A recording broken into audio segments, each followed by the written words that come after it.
Hi നമസ്കാരം, ഞാൻ പ്രിയങ്ക. എല്ലാവർക്കും പാഷൻ ഫ്രൂട്ട് കിച്ചണിലേക്ക് സ്വാഗതം. ഏതെങ്കിലും കൂട്ടുകാർ ചാനൽ ആദ്യമായിട്ടാണ് കാണുന്നത് എങ്കിൽ മറക്കാതെ സബ്സ്ക്രൈബ് ചെയ്തേക്കണേ. വീഡിയോ ഇഷ്ടപ്പെടുകയാണെങ്കിൽ ഒന്ന് ലൈക്ക് ചെയ്യാനും അതുപോലെ തന്നെ വീഡിയോ സ്കിപ്പ് ചെയ്യാതെ വാച്ച് ചെയ്ത് സപ്പോർട്ട് ചെയ്യാനും മറക്കല്ലേ. ഞാനിവിടെ തയ്യാറാക്കാൻ പോകുന്നത് ഓമയ്ക്കായും വൻപയറും കൂട്ടിയിട്ടുള്ളൊരു തോരനാണ്. അപ്പോൾ വളരെ പെട്ടെന്ന് തയ്യാറാക്കി എടുക്കാൻ പറ്റുന്ന റെസിപ്പി കേട്ടോ. നല്ലൊരു അടിപൊളി റെസിപ്പിയാണ്. അപ്പോൾ നമുക്കതെങ്ങനെ തയ്യാറാക്കുന്നത് നോക്കിയിട്ട് വന്നാലോ. അതിനായിട്ട് ഞാൻ കുറച്ച് ഓമയ്ക്ക എടുത്തിട്ടുണ്ടായിരുന്നു. ഒന്ന് ചെറുതായിട്ടൊന്ന് അരിഞ്ഞെടുത്തിട്ടുള്ളതാണ്. ഇതുപോലെ ഒന്ന് അരിഞ്ഞെടുത്തിട്ടുണ്ട്. ഇനി നമുക്ക് ഇതിനകത്തോട്ട് അരപ്പിന് ആവശ്യമായിട്ടുള്ള ഇൻഗ്രീഡിയൻസ് നോക്കാം. കുറച്ച് തേങ്ങ എടുത്തിട്ടുണ്ട്, ഒരു 2-3 അല്ലി വെളുത്തുള്ളി, 4-5 ചുവന്നുള്ളി, എരിവിന് ആവശ്യമായിട്ടുള്ള കാന്താരി, കുറച്ച് നല്ല ജീരകം, ആവശ്യത്തിനുള്ള മഞ്ഞൾപ്പൊടി, ഇത്രയും ചേർത്തിട്ട് നന്നായിട്ടൊന്ന് ചതച്ചെടുക്കാം.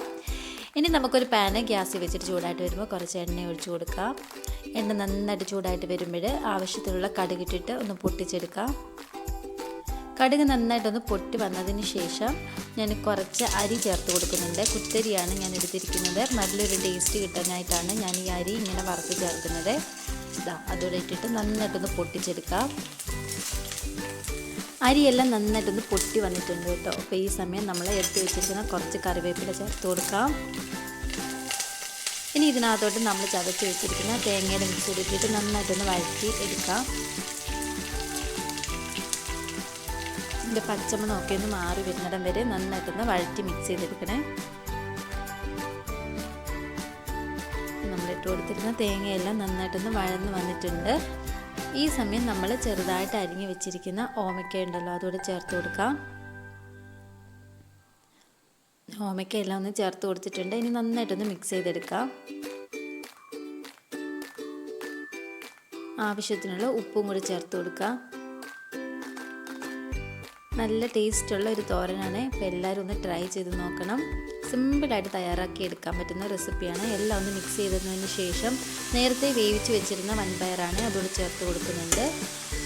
കുതിർത്ത് നമുക്കിങ്ങനെ വേവിച്ചെടുക്കാം, അല്ലാതെയും നമുക്കിങ്ങനെ ഈ വൻപയർ വേവിച്ചെടുക്കാം. അതോട് ചേർത്ത് കൊടുത്തിട്ട് നന്നായിട്ടൊന്ന് ഇളക്കി മിക്സ് ചെയ്തിട്ട് ഈ മൂടി വെച്ചിട്ടൊന്ന് അടച്ചു കൊടുക്കാം. നന്നായിട്ട് ആവി കയറി ഇതെല്ലാം ഒന്നുകൂടെ ഒന്ന് വെന്ത് വരാനായിട്ടാണ്.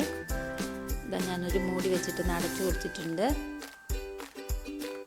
നമുക്കിതൊന്ന് തുറന്ന് നോക്കാം. നമ്മുടെ തോരനൊക്കെ ഒന്ന് റെഡി ആയിട്ട് വന്നിട്ടുണ്ട്. ആവിയൊക്കെ കയറി നന്നായിട്ടൊന്ന് വെന്ത് കിട്ടിയിട്ടുണ്ട്. ഇനി നമുക്ക് നന്നായിട്ടൊന്ന് ഇളക്കി മിക്സ് ചെയ്യാം. ആവശ്യത്തിന് ഉപ്പൊക്കെ ഉണ്ടെന്ന് നോക്കിയിട്ട് ഉപ്പില്ലെങ്കിൽ ചേർത്ത് കൊടുക്കാൻ മറക്കല്ലേ. നമ്മുടെ തോരൻ ഇപ്പോൾ ഏകദേശം ഒന്ന് റെഡി ആയിട്ട് വന്നിട്ടുണ്ട്.